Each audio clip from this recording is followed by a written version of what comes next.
that dissolves today because these two couples did not understand and they could not communicate.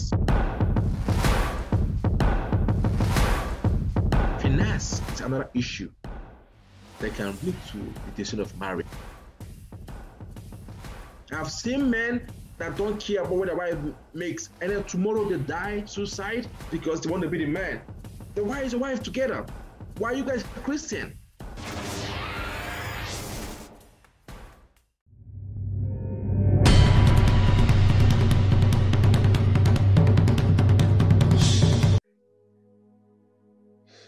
You said something about at the beginning that one of the reasons that sex is a huge factor that contributes to divorce.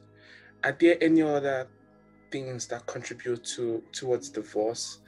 Because where I'm actually going to with this is what can be done to reduce the ongoing increasing rate of divorce, especially among young couples?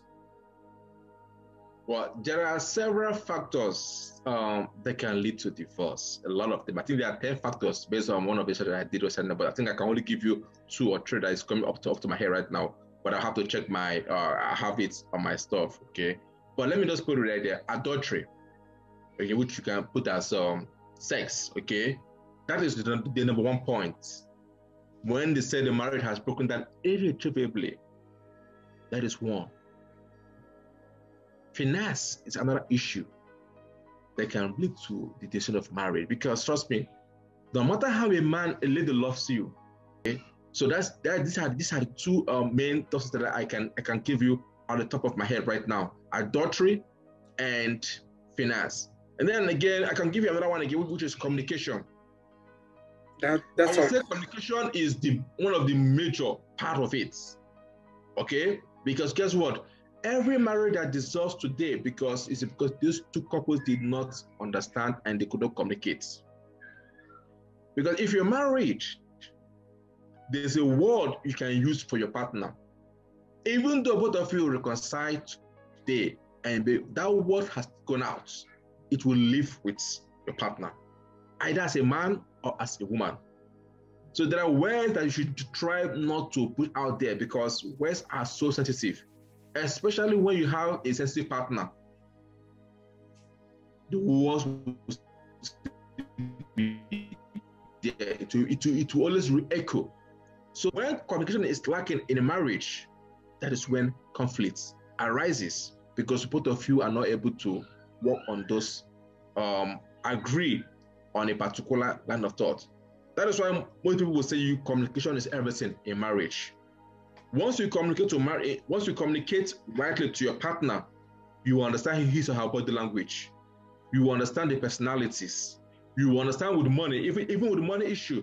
Let's discuss issue, because most times people don't even understand it. Why do I say this? Because in money, 3 things are required based on what I teach my clients that come to me. Who provides, who manages, and who makes the money. So now, who provides? It is a man that provides. He's the one that provides as a man. Who manages? The best party who has a good traits to manage the resources should be the one who is more organized to manage the money. Okay, so these 2 factors has to come into consideration for there to be a peaceful marriage, because it is not his money or her money, but it's our money, because we are one. Again, I'm coming from a faith perspective. If you're not a faith person, you could decide, because if you're a faith person, you will know that God made marriage to be one. That when two are joined, a marriage is called one. So I don't understand when men will say, I am the man, I have to provide. Yes, you have to provide for the family. It's undisputable. I don't understand when men will say, I cannot see what is wrong with my wife's money. I don't check my wife. I have to provide it. As a matter of fact, today, I told my wife that, look, when she starts making money, I'm not going to concern about her money. You know, but it's my duty to provide. But guess what? My money is our money. I told her, I even gave her access to my password, to my account. My money is our money. if she is rational enough and she has that faith perspective, she will know how money is also our money. It's not about anything else, because the policy I have in my house is the best interest judgment. However, if I see that she's a kind of human being that is so money conscious and money is going to define this marriage, and I want my peace, I will allow her to be, to keep her money. But I'm going to decide what happens. I don't care whatever happens. But what I say happens. But most times, people don't put this into perspective. The man does not know what the woman makes. The woman does not know what the man makes. And you say you are living together in a house. It's called marriage. I don't understand that irony.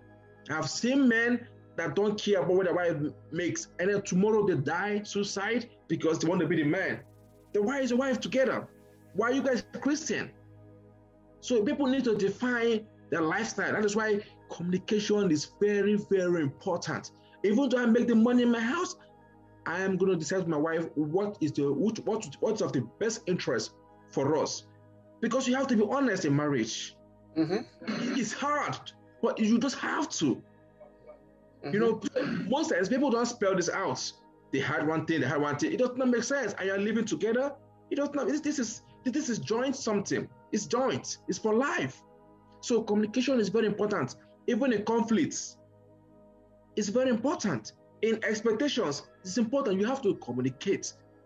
Once people fail to communicate in marriage, that's a problem. That is just the beginning of the problem. So that is why I said the three most important issues there is: 1 is adultery, 2 is money, finance, and 3 is communication. There are other 7 factors, but these 3, every other things are interwoven underneath.